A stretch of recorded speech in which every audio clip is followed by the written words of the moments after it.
Hello, gore whores and fellow deadites. I'm Brendan. I'm Sam. And welcome to Our Life in Horror. We're doing a review. We're doing a movie review. We finally watched Strange Darling.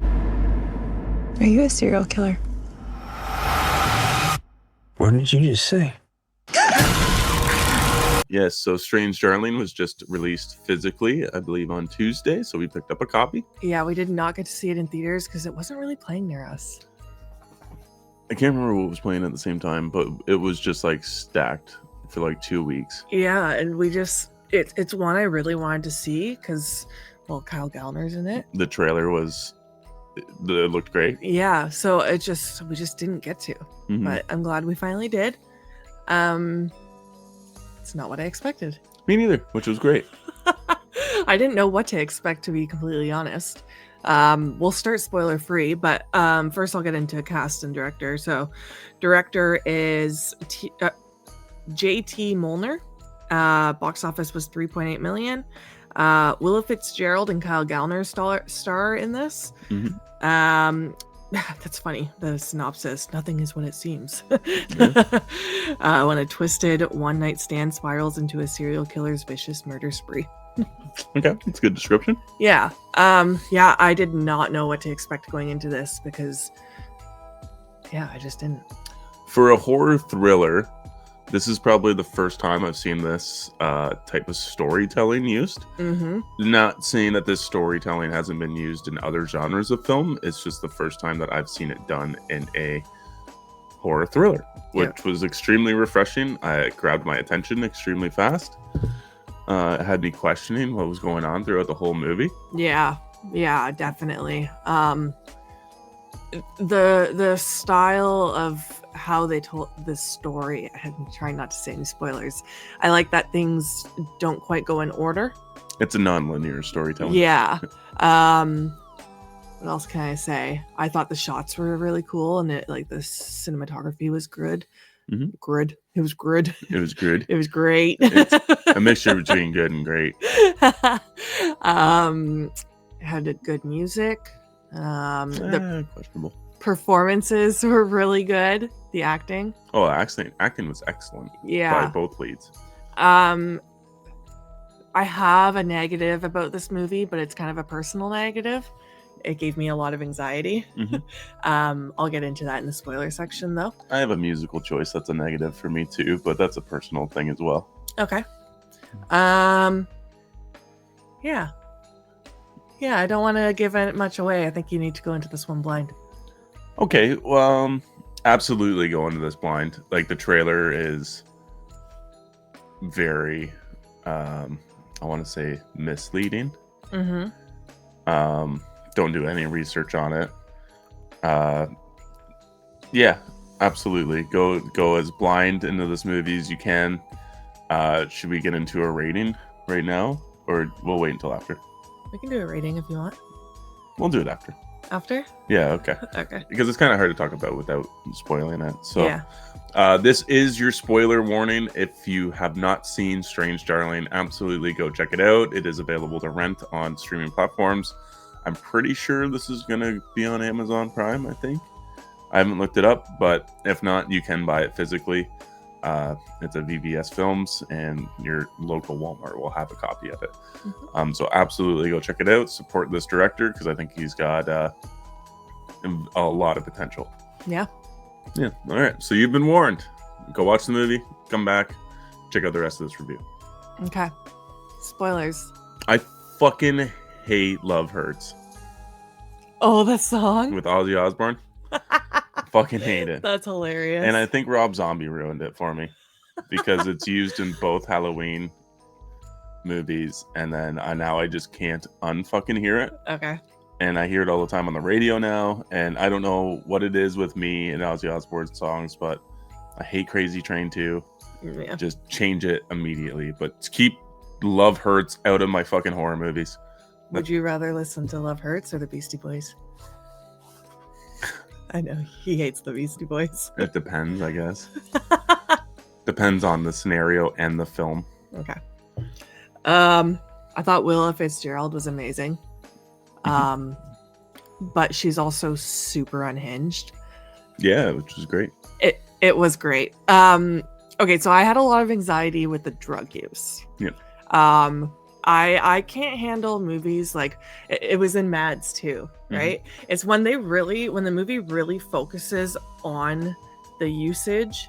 Like if I'm watching a movie and people are just partying and they're like doing their substance and they move on, like I'm fine. It's when they like really focus on the lining it up and doing the process, then I get really bad anxiety just from past experiences. So I had a hard time with this movie. Okay. Because when he took that bag and dumped it all and just Yeah. took it all, I was like, my heart, felt like I was gonna have a heart attack. Yeah. I was like, I can't handle this. And just the way she was acting, the way they were acting after two, and they were like high, I was like, oh my god, I feel like I am them right now. Like I do not feel well. Like I felt sick. Yeah.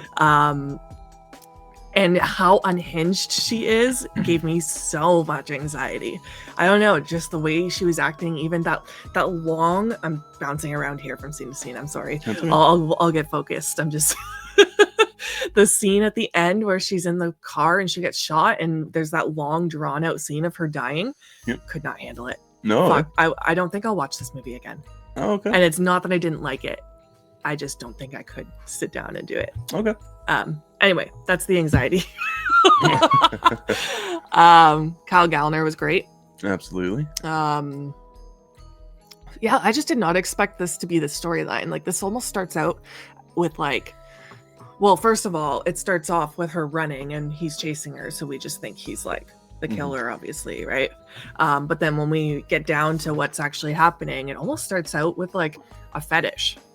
Well, even the opening credits misleads you, which is really cool because she's titled as the lady, and then Kyle Gallner is titled as the demon.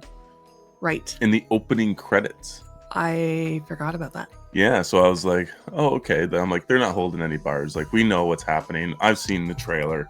I know that this is going to be a cat and mouse hunting down type of movie. And then it started with this prologue, essentially explaining the serial killer from 2018 to 2020 traveling states, and this is the last encounters that they did before being essentially captured. And it says that it'll tell you through six chapters, and it starts you at chapter 3 or chapter 4. Yeah, somewhere in the middle. I'm like, oh, okay, we're just jumping right to 4. Okay.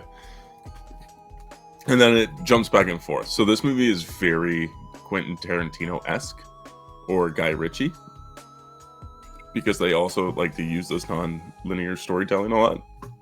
Which I like sometimes, and other times it frustrates me. I really liked it. Man. I do, but sometimes I'm like, I'm just an anxious person, so I'm like, get to the point. What are we doing? What's happening?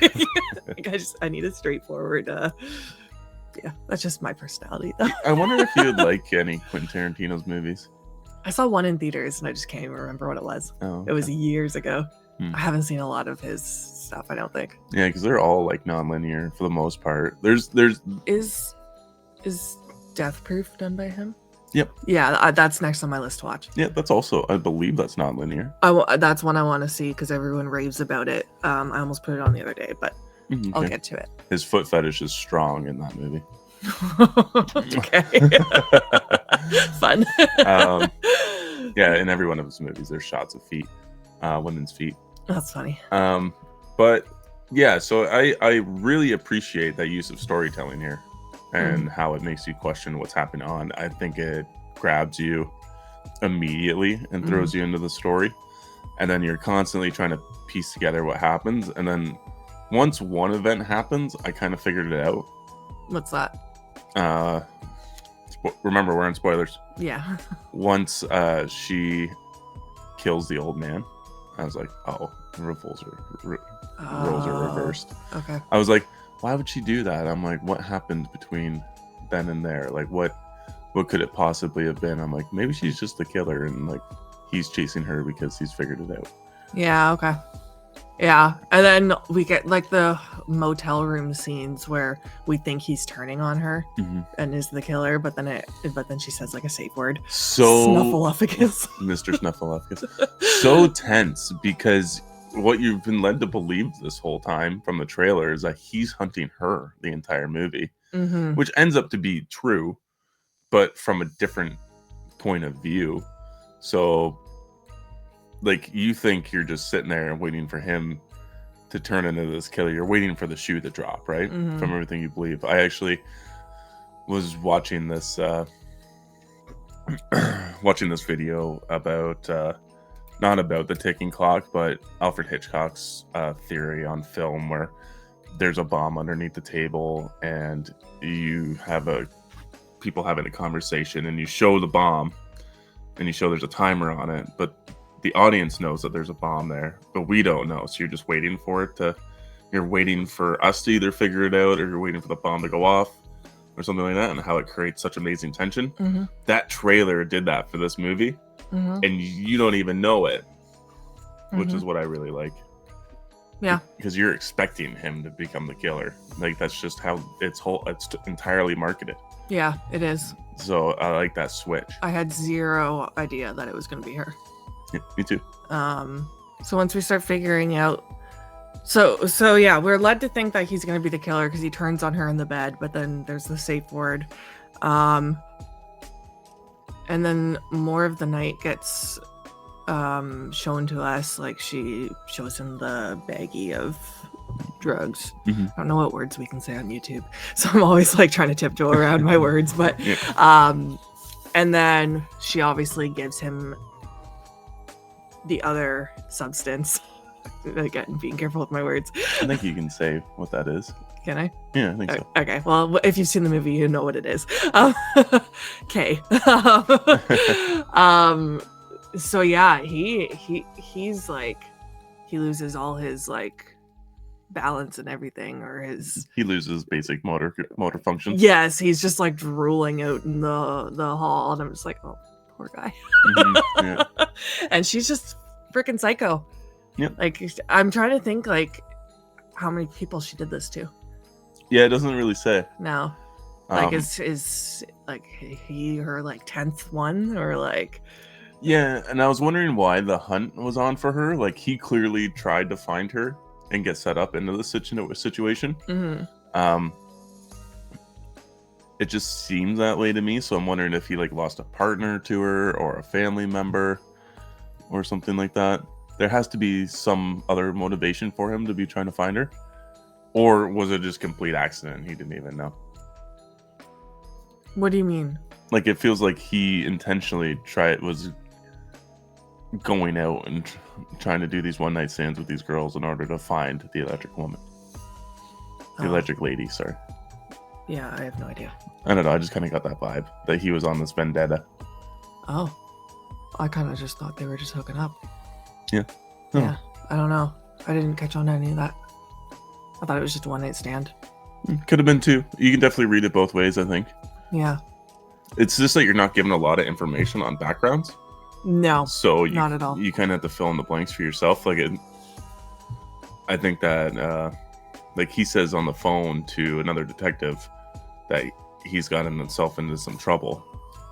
So like, maybe he was already in some kind of deep water or something like that, and now that he knows he's on drugs and then made this arrest, essentially, that he doesn't know how to go about doing it in proper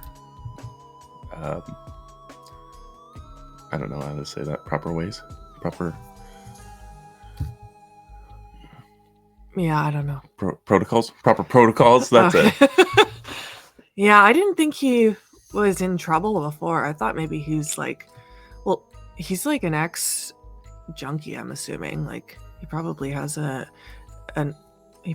like an addiction to drugs. Yeah. She said something like, should I call your sponsor? Yeah. Like teasing him kind of thing. So clearly he only said yes to doing it because she wanted him to. Yeah. I don't know if him calling the other cop was for, I think he just was in a pickle. Like, he was just in a pickle. Okay. He's like, fuck, I got this girl chained up in a freezer. I gotta call someone for help here. Like, Yeah. she's injured too, and he's injured, so clearly that there's trouble. Yeah. No, he's a cop with a drug habit, right? Yeah, It's kind of hard to talk about the movie because it's non-linear. I know. I'm also like, we watched it last night, and I'm already like, what happened? It was so wild. Like, it's just so unhinged. Yeah. Because she's also like, I don't really understand the whole electric lady thing. That's just her calling card. That's just what she calls herself. Yeah, because she scribes EL EL, into right? his chest. Ew, that was so gross. It Like- took her a long time. It did, and the blood just pooling out of that was disgusting. Yeah, great effects in this movie. Like Mhm. practical effects are very well done. Yeah. Yeah, that innocent couple we get, The hippies. the hippies. Yeah, that lady, she just takes off. Yeah, I would too. I know, me too. It doesn't seem like she ever tries to go out of her way to hurt women. No. Have noticed. So this is kind of what I was. That's true. She only targets the men. So you don't know what kind of past she eventually came from. Yeah. This is kind of what I wanted Promising Young Woman to be. Literally, as soon as you said she doesn't hurt the ladies, I started thinking of that movie. Yeah, I was thinking about it last night. That's funny. I just thought of that as soon as you said that. I would like it a little different, but like this is basically what I wanted from that movie. Because Promising Young Woman? Yeah. Yeah, it was good. It just wasn't gory or anything. No, it wasn't. It It- ended up being really, really sad. Sad, and yeah, they didn't show a lot. Well, she doesn't kill anybody. She just teaches people like lessons. Yeah. Yeah. We won't say too much. Go watch that movie too if you haven't seen it. Yeah, it's good. I'm just saying this is kind of what I was expecting from that movie. Yeah. Yeah, I definitely could see the similarities there. She also she was seeing visions at the end of is it demons she said she sees? Yeah, she Or- sees ghosts from the past essentially. Yeah. I don't really understand that part, but I'm sure she's after just nuts. a few years of killing people, eventually you go crazy. Just go crazy. Yeah. Yeah. Yeah. And I like that you get the calm and collected version of her before she goes crazy because she plays both parts very convincingly. Mm-hmm. Yeah, I don't have a whole lot more to say. Okay. Definitely go check this movie out. The soundtrack is really great. Like that's another reason why I got Quentin Tarantino vibes is because everything about this movie feels Quentin Tarantino. Like the soundtrack, the shots, the storytelling, the acting, the dialogue felt very natural for the most part. I think there's a couple lines here or there that are yeah, but for the most part, everything felt very Quentin Tarantino-esque. So definitely go check this movie out. You also get to see a flexing Kyle Gallner. Yep, They really focus on his arms. dude's big. I know. Yeah. Yeah, what would you rate this? So, for it being so unique in the horror genre, and acting wise, the look of it, I'm out of our emojis. Out of our emojis. Yeah, okay, out of our emojis. I think I'm just gonna give it a thumbs up, Okay. but I'm not gonna go any higher because, again, like you said, it's kind of the rewatchability of it. I know. It might be a little hard, but I that's kind of the beauty of it though, is you can kind of catch on little hints throughout the movie that might be If you watch it again? yeah Yeah. you might be able to see some other details. I Yeah, know. that's what you can kind of notice in a lot of Quentin Tarantino movies, or other little details or people in the background or whatever. Okay. Last night I was gonna give this an okay. Yep. But after talking about it, I think I'm going a thumbs up. Okay. Because I don't think this is a bad movie at all. And giving it an okay, I know when we say an okay with our emoji, it's still a 3 out of 5, and that's still a good score. Mhm. But it is a good movie. Stylistically, acting was phenomenal. I think for my personal, how I liked it, it just gave me a lot of anxiety, but that's just my personal problems. Yeah. I don't have triggers with gore. I don't have triggers with SA. it's drug use. But that's just a personal thing. So but I don't want to give it a bad score because of that, because that's just a me problem. It's still a good movie. So I think I'm gonna go thumbs up. Okay. But yeah, the rewatchability is pretty low for me. Okay. But I still liked it. Yeah. Yeah. Let us know what you think of it in the comments. Was it what you expected, or did it throw you off too? Yeah. Did you call it? Yeah. And if you like horror content, give us a subscribe if you're not already subscribed. Yep. And thank you so much to our Patreon members. You guys are the best. Yeah, thank you so much for subscribing. We have extra content on there, over 150 posts over the past couple years. But yeah, besides that, please like, share, and subscribe. And always remember, guys, to stay spooky.